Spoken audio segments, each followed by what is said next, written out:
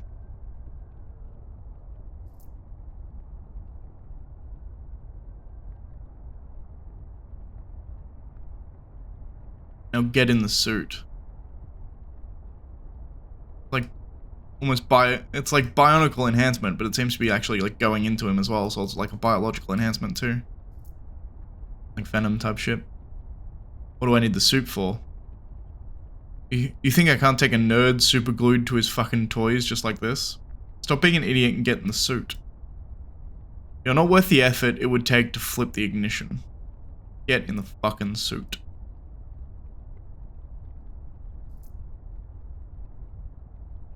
He doesn't need the suit. Towel in the face, broken nose, uppercut, dodge the left, break the suit. Let's lift this shroud so you can see what's coming.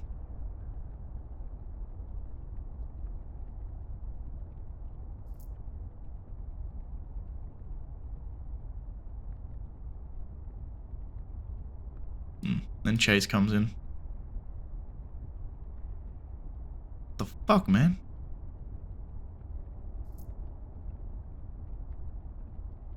He asked for a fight, so I gave him a fight. If I didn't step in, you would have fucking killed him. Bullshit. You think the villains out there are gonna pull their punches? Chase, I always knew you had it from the first day we met. With Eli, I've never been convinced. Interesting. You didn't see the wow factor, I guess. But if he comes back tomorrow, after that, I'll know for sure I got a real hero on my hands. Come on, Chase, you see what I see. I know you do. I'm gonna go see if Vitalia's got Eli up yet. Don't make me the bad guy. I didn't do shit. You did that yourself. Robbie. And he shoots him. And Chase isn't fast enough, I guess. What the fuck?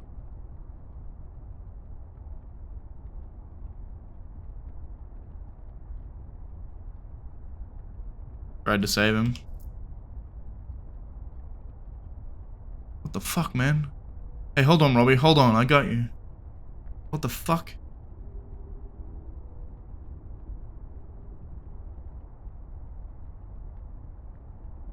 Huh. I'm here, I got you. I'm gonna get some help. Anybody, help! You got him straight through. Chase wasn't fast enough.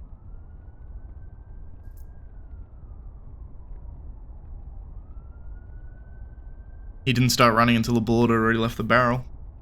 I think ordinarily he would have been fast enough, but I think he's fast enough if he is running in super speed. I don't think he's, the reaction to start running, I think, is the thing that got him here. You see here, he's running, he's keeping pace with the bullet, and just at the end gets in front of it, but can't get Robert out of the way fast enough.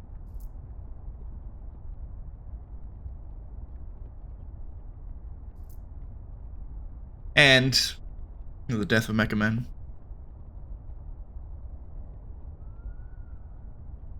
And this is the part that he was testing, right? He beat the shit out of him. Sure, it's harsh.